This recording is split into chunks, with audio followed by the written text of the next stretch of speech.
sa Vinsons at marami po ditong kabahayan. At meron po ditong isang bahay mga kalinga po. Sobrang po sira-sira na yung bahay. At tanong po natin yung sino yung dito? Ito may bata.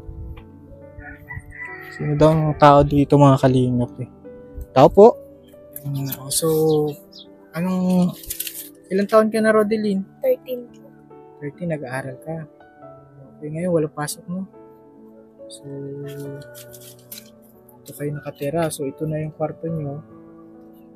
Tapos, ito na yung kusina.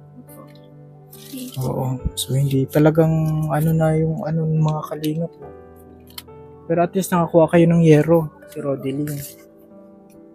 Ay, ito pong bunso ko maliit.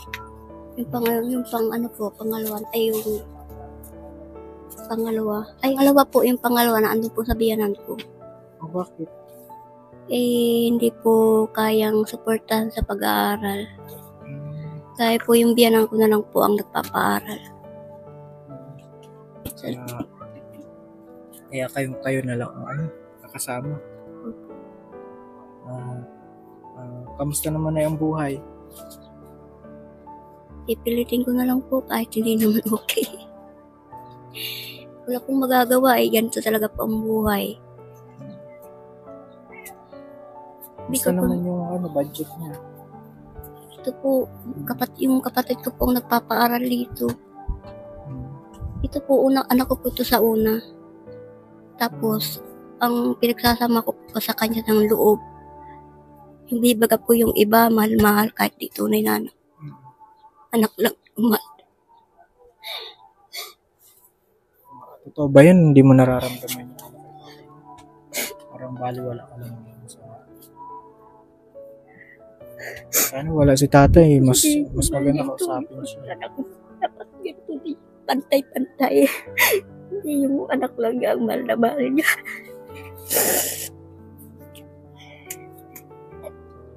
Pero na yung bago kayo maging mag-asawa, tanggap niya yung anak niyo. Tanggap niya. Nung magkaanak niya, hindi na niya tanggap. Yun. Naging problema. May po pa sila sa Kaya sabi ng kapatid ko, ate, nagpapabaya ka naman sa sarili mo. Bili-bili ka lang ng gamit mo sa kasama. Bili ng sabon. Tsaka Sayos ka naman, mukha ka naman ating parang dati ng dalaga ka pa, maayos kang tingnan. Ngayon, nung pakapamilya ka na, hindi ka na kain na anong tsura mo.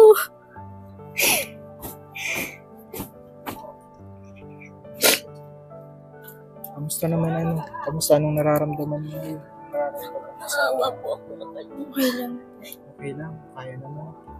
Ano yung mga ginagawa mo para maibsan yung mga problema? Naglilibang na lang po. Kaya na. Pag napahangin lang sa dagat. Ayan, ganun naman pala na At ano ka naman ang anak mo? Matatag naman yung anak mo. Papakatatag na lang po ako sa kanya. Kahit yan to ang nangyayari sa buhay namin. Kamusta na nagkain na kayo? Minsan po din ako nakain. Nai-stress na kasi po ako dun sa asawa ko. Hindi naman taba-taba ko dati. Ngayon, payat-payat ko na. Ganun ba? Totoo ba yun? Hindi na nakain minsan? Minsan, Hindi na nakain. Ano ikaw? napunta pa ako dun kala tita. Nakikikain ka naman. Pag walang pagkain ka naman. Tapos minsan po Nakakalungkot. ako galing siya sa eskwelahan. Pagdating nun, walang pagkain. Tapos minsan, napunta din dito, nasaktuhan din, walang pagkain. Tapos minsan naman, napunta siya dito, nasaktuhan niya, may pagkain. Ay, salamat na kumain ka dyan, may pagkain tayo dyan. Kahit anong ulam iyo, kumain ka dyan. Kamusta anong pangalan mo? Ang pangalan nga ulit? Rodeline. So, buti tanggap mo yung ganitong kalagayan. Tanggap ko. Anong pangarap mo? Balang araw mapapagawan ko sila ng sariling bahay. Anong klaseng bahay? Yung maayos-ayos po kaysa dito. Kasi na din ang bahay nyo, no? talagang hindi din safe na, ano? Kasi walang pinto.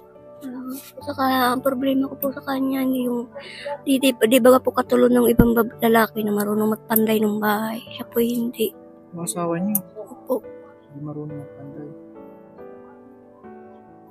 Kaya nga po ako dun sa may mga asawa na marunong magpanday yung mga asawa nila. Itong bahay nito, yun. Sinasaktan ka ba ng asawa niyo? Nasaktan po ako yung pananakit puri. Sinasaktan ka din. Kapit na biyan ako. Wala kang kwenta. Bakit wala akong kwenta? Ibigyan ka na nga ng anak, yung iba nga nag-aampun. Kagabi niya ako nagkain. Yan na. Asawa mo. Sinasaktan ka din niya physically. Hindi po. Pananakit puri lang, may mga salisalita lang. Buti hindi ka napipisikal, ano? Sa dibdib. Kahapon, di ba po yung, baka, kung alam po ninyo yung sabing nguk-nguk, yung laman tubig, hindi niya alam. Nagkuha kami kahapon. Ang sabi sa akin, naglayas ka. Ang sabi ko, naglayas na ano, hindi mo nga alam nung kung malulunod na ako, ano ba sasabi mo, naglayas lang ako. Pero sabi niya, parang pinalalabas, parang bata na naglayas kung saan lang yan. So, ang pinaka-problema nyo na yung relasyon yung mag-asawa, tsaka yung... Kasi yung pangangailangan namin sa loob ng bahay. Tsaka kung sira ang relasyon nyo, talagang walang mangyayari. Magiging maayos yung ano. Tsaka wala po mangyayari kung pagayon. Gusto ko na nga po magtrabaho. Kaso lang may anak naman po ako. Nagpapakatatag lang po ako nung dahil sa anak niya. Ipanalangin nyo si Mr. Nay, ha? Yun lang, kaya di ba mag-Bible study ka? Pray nyo. Ikaw, magsama ka din, Nay. Bible study, pag-pray nyo si Mr. Ay, sorry po. At kung minsan po ay hindi na sila mga kalingap nakakakain sa minsan hindi sila nakakakain kasi dahil wala ng pagkain. Walang bigas. May bigas pa kayo, Nay? Wala na nga po. Paano kung saan nyo? Pinapautang pa kayo ng mga tindahan dyan. Mabait man po yung tindahan namin dito. Pinapautang naman po kami. Opo. Kawawa talaga yung sitwasyon nila mga kalingap. At saan kayo nagluluto na dito? So marunong ka dito magluto? Sanay ka na? At buti nakakain na kayo ng tanghalian, ay. Hindi pa ako kumain kasi po di pa ako nakakamukulo sa sinabi ng asawa. Hindi ka pa nakain? Wala po akong kwenta. Bakit daw po naubos yung pinagpaguran niya? Sabi ko, napupunta naman lahat sa pagkain. Wala naman akong bisyo, di ako marunong magtugal, di ako marunong magtungit, di ako marunong magsabong. Lahat ng bisyo, di ako marunong. Sabi ko, kaya nauubos ang pera mo sa pagkain, di naman. Wala kanyang kwenta. Tapos ano po ang pakikisama ni Mr. dito kay Rodilyn? Anong ginagawa sa'yo ni Papa mo? Pangalawang asawa na. Wala naman, hindi ka pinapansin. Pinapansin ko pero minsan lang. Minsan ka lang pansin. Pero anong ginagawa mo? Tinitiplan mo naman ng kape. Bakit? Walang kape? Walang kape. Anong ginagawa mo na para may paramdam mo din na mahalaga si Papa mo? Yung Papa mo yung... Nasaan ba yung tunay niyang tatay, Nay? Nasa Negros Oriental po. Gusto sana po makipagbalikan. Kaso lang po may asawa na rin po. At sa nauna, makikipagbalikan ka sana. Naawa na po. Anak po. Hindi naman po yan. Mahal na pangalawa kong asawa. Ito lang mga anak ko. May ang mahal na mahal. Magnalangin ka. Huwag na natin mag-isip na kung anong solusyon. Humingi tayo ng solusyon mula sa Panginoon. Huwag na tayo mag-isip na kung ano man. Kagaya no, alis ka, lalayas ka. So, kung siguro sinaktan ka na nila physically, may batas naman baga. May batas na pwedeng makulong si Mr. pag sinaktan ka sa physical, Pero habang kaya, ipanalangin natin. Ano? Nay, paano yan? Nay, mamaya, may sasayang pa kayo mamaya? Mangungutang na lang po. Utang na lang. Opo. Lang yung rotation niya, ano? So, hindi nyo na rin napaayos itong bahay. Tingnan mo kalingat yung bahay nila. Oh. Tapos may konting kwarto lang doon. Buti na, hindi ka pinapasok dito dyan.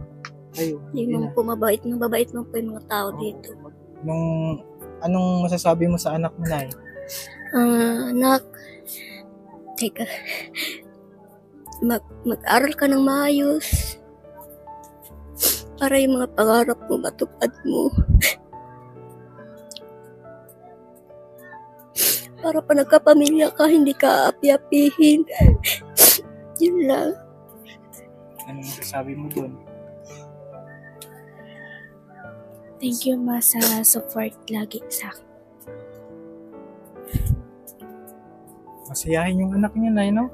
Kahit, tingnan niyo po yung bahay nila, kahit ganito, masayahin. Tanggap niya. O, maswerte ka, mapalad ka po pala sa anak niya. Salamat na lang po sa kanya. So, mamaya, Nay, di ka naman problema sa pagkain niyo. Bibigay po tayo, ha? Okay, mula sa channel natin. Ang Kalingap. Si Nanay, ano ka nga po? Beverly na bugad po. Si Nanay Beverly, yan. Bibigay po tayo mga Kalingap para sa pagkain niya. Ito na yun. Thank you po. Maraming salamat po. Nagabayan po kayo. Ito pa, Nay. Pag-vlogger po ninyo. Ayun, napasaya na natin si Nanay. Salamat po. Masaya na po si Nanay, may pangsain na. Maraming salamat po. Oh, grabe si Nanay. Pasensya na, Nay, ganyan lang Okay lang po, malaking biyaya na po. Malay mo, ito sa pag lumakas na ang views natin, malaki na ang magbibigay natin sa mga beneficiaries natin, sa scout natin. Maraming salamat po. Yan si Nanay, masaya. Masasabi mo, Roddy? Thank you po. Grabe mga Kalinga po. Ganun, napaka-precious yung reaction nila. Na tingnan kahit ganito yung sitwasyon nila, talagang sobrang nagpapasalamat sila at napaka-deserving nila. Ayan. Thank you po. I love you po mga vloggers. I love you po. Ang galing mo na. Yan, Nay, yan. We love you. From the I love you vloggers. Take care na lang po sa inyong paglalakbay. Nawa po'y gabayan po kayo lagi ni Lord. Ay, grabe si Nanay, no? Very good.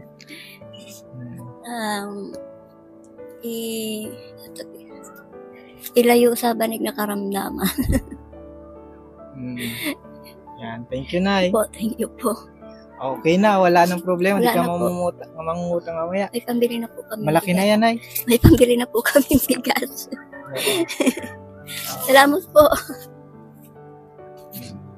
Higit pa yan, Nay. Madami na yan.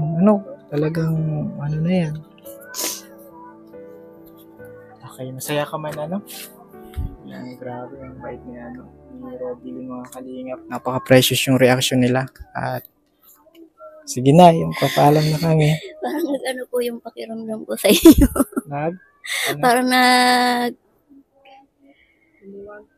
Parang lumuwag po yung pakiramdam ko sa inyo. Parang nai-release mo yung mga problema mo.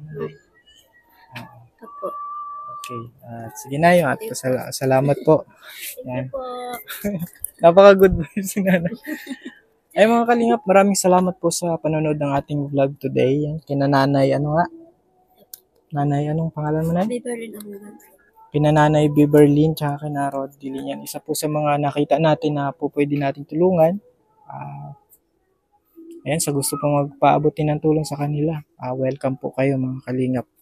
At yan po, mula sa channel natin nakapagbigay tayong paunti-unti. Ayan, binabudget natin at medyo marami tayong beneficiaries mga Kalingap. May mga pabahay din tayo.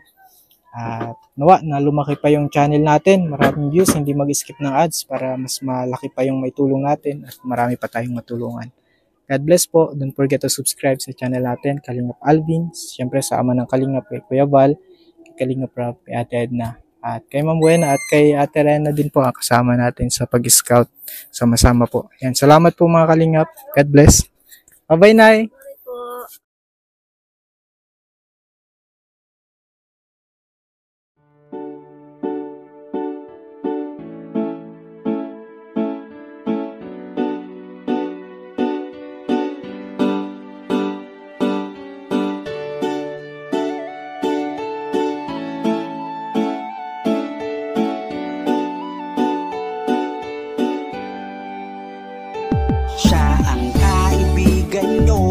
palaging malalapitan nyo.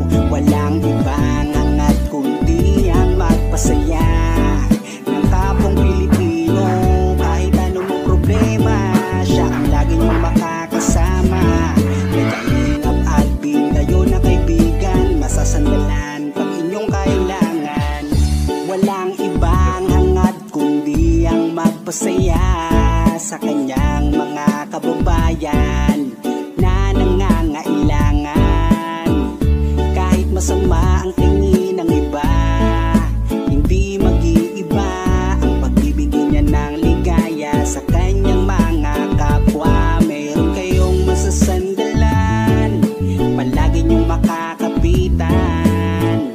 Isang Bicolanong may mabuting kalooban. Sumama ka, ikaw isasaya sa mga video niya. Simpleng lalaking may busilak na puso at matulungin, yan si Kalingap. Siya ang kaibigan nyo, palaging malalapitan nyo. Si Kalingap Alvin, kasama ko po si ang magpasaya ng kapong Pilipino.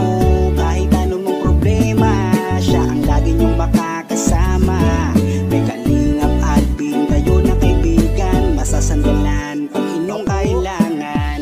Hindi magdadalawang isip na kayo ay tulungan. Hindi mag-aalinlangan para sa kanyang kababayan. Hindi magsasawa, hindi magbabago. Basta Kalingap Alvin, makadiyos at makatao. Mabait, masipag na palagi nandito. Mabuting Kaya mga Kalingap, good morning. hindi magsasawa, palagi niyong makakasama. Puntahan po namin si Lola Mamerta. Parang si Lola Damiana na nanguhula. Sumama ka, ikaw isasaya sa mga video niya. Simpleng lalaking may busilak na puso. Ayun mga Kalingap, good morning po. And today po mga Yan si Kalingap, siya ang kaibigan nyo, palaging malalapitan nyo.